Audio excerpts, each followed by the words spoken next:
Hello. Yes.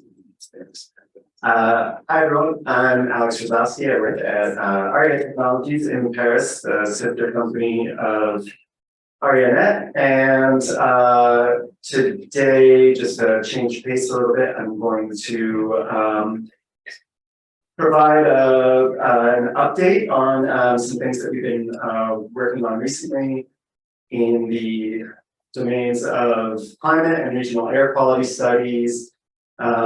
So yeah, just give a little update on recent projects and then some things that are coming out for ARIA here in 2023. And also for those of you who don't know so much about us and what we do, I was going to give just a little quick review of introduction to ARIA Technologies. So we specialize in a number of domains, mostly air quality, regional air quality, and developing systems for monitoring air qualities for cities and local governments, developing regional air quality monitoring plans and green city development. We also do a lot of climate-related work, a lot of times for NGOs like the World Bank or the United Nations, where we're helping national governments develop climate change adaptation plans. We also do some work in renewable energy and some work in the insurance sector, risk assessments and things like that.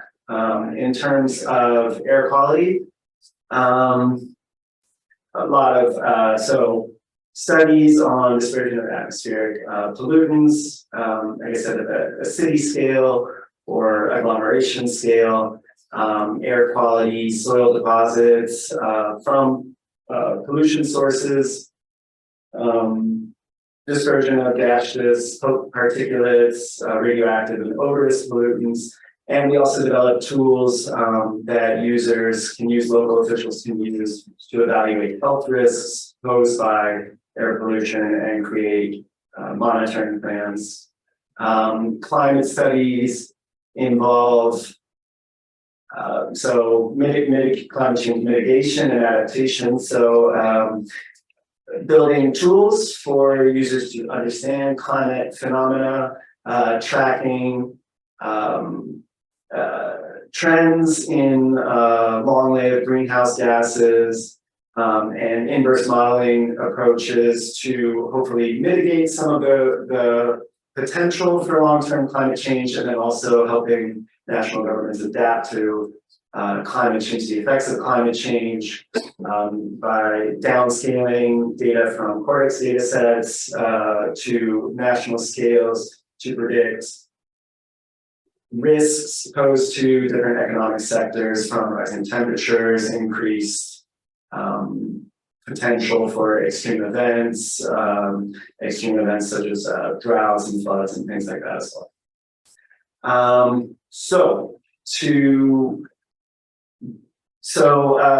I said, I want to talk about a few projects that we completed last year and let me see, and 2021 as well, because I don't know that we had a chance to present this maybe last year, but this is a project that we completed toward the end of 2021. We're wrapping up at the beginning of last year. An emissions inventory for the state of Lagos in Nigeria. This was for the World Bank. Basically, what this project entailed was compiling an emissions inventory using data that was collected by our local partners there, and that who distributed surveys, and then data that we were able to find from sources on the web and from past World Bank reports to compile an inventory of emissions of different pollutants from road traffic, waste, shipping, airports, portable backup generator use. And then we applied emissions factors from the EPA and other sources to estimate emissions from each of those sources. So, and then there was some top-down emissions estimation as well. We took some data from the EDGAR data sets and then mapped those emissions to GIS polygons, emissions point sources. So for example, we had estimates for the amount of emissions of each type of pollutant from home backup generator use, and then we applied those results. We partitioned them over polygons for the neighborhoods throughout the state or the administrative districts throughout the state. And then this can be used as part of our modeling chain in the farm model. So we have boundary conditions from Worth and Chimere, and then at the scale of the state, we ran the farm model using our partitioned inventory, which was first validated by comparing the results of our inventory with measurements that were taken from stations throughout the state. And ultimately this served to kind of, so the validation of the inventory with our model served to let sort of inform local officials as to what some of the shortcomings might be in the inventory, some areas that we might not know so much about. For example, emissions of particulates from unpaved roads was something that isn't really taken into account, a lot of data and reporting there. And ultimately to use the information to identify emissions control measures and perform a cost estimation using the gains model framework to help local officials understand or choose cost-effective measures for managing pollution throughout the state. Another thing we did in 2021 and last year was the S.R.L project.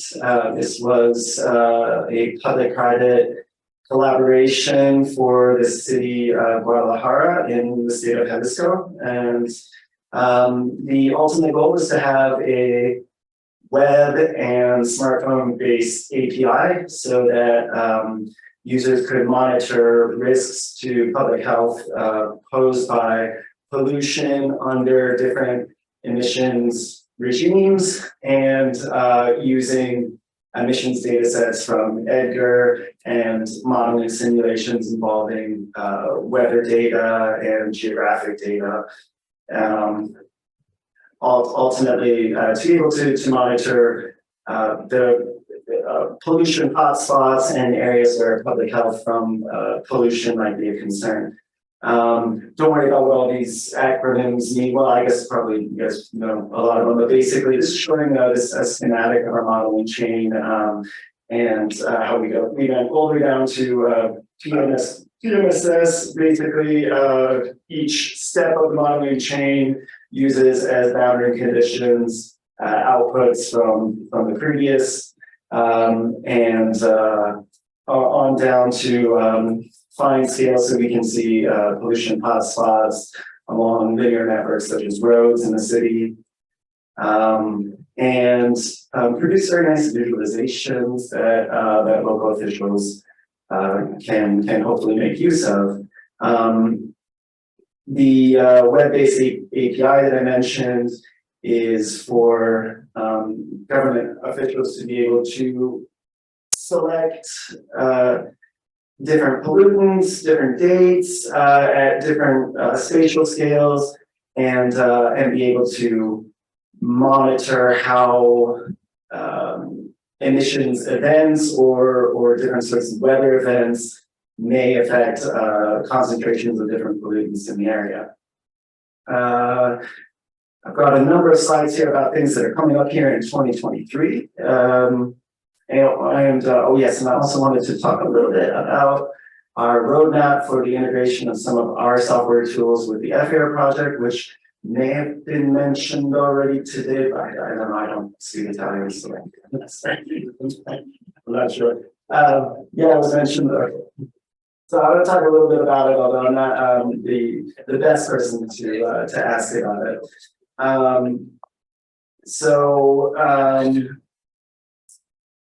In terms of air quality projects, we've got this one coming up for Mauritania, for the region of New York.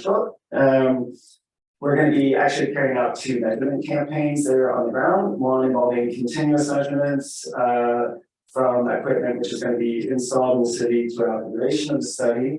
And then we'll be conducting 2 measurement campaigns where the samples collected are going to be sent back to us and analyzed in France. And the idea is to, again, create an emissions inventory,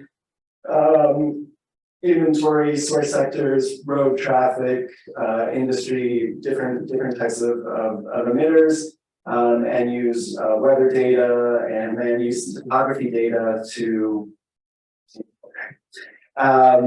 be able to implement the ARIA impact dispersion model and produce lots of nice visualizations. I'll move on a little more quickly here. We've also got a study coming up for Tel Aviv using the S.R.L model.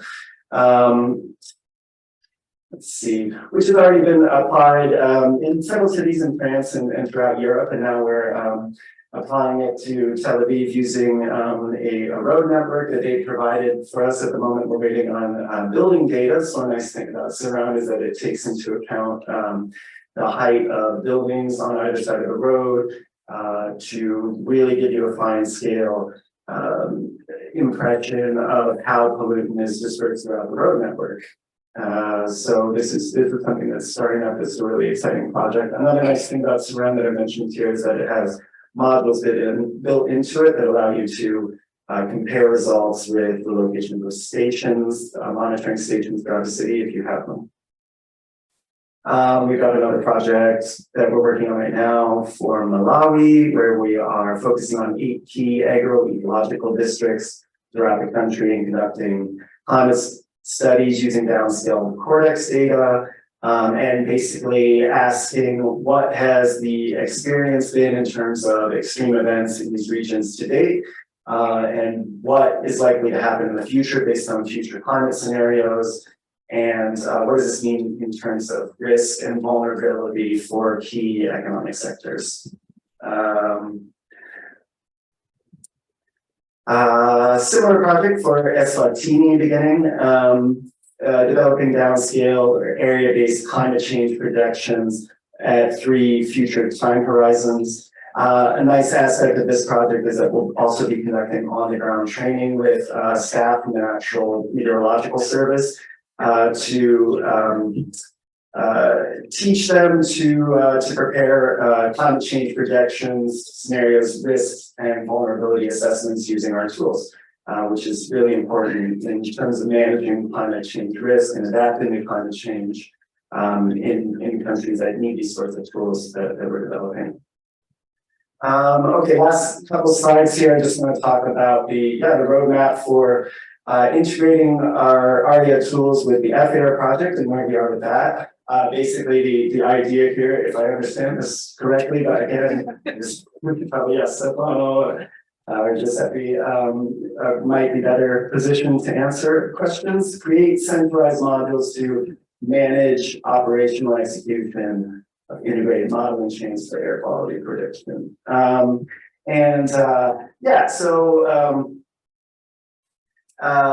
Basically, we want to design a platform where users have improved control over customizing the execution of modeling chains of our tools in operational applications and also for studies, automate data flows, and create just generally a more portable system.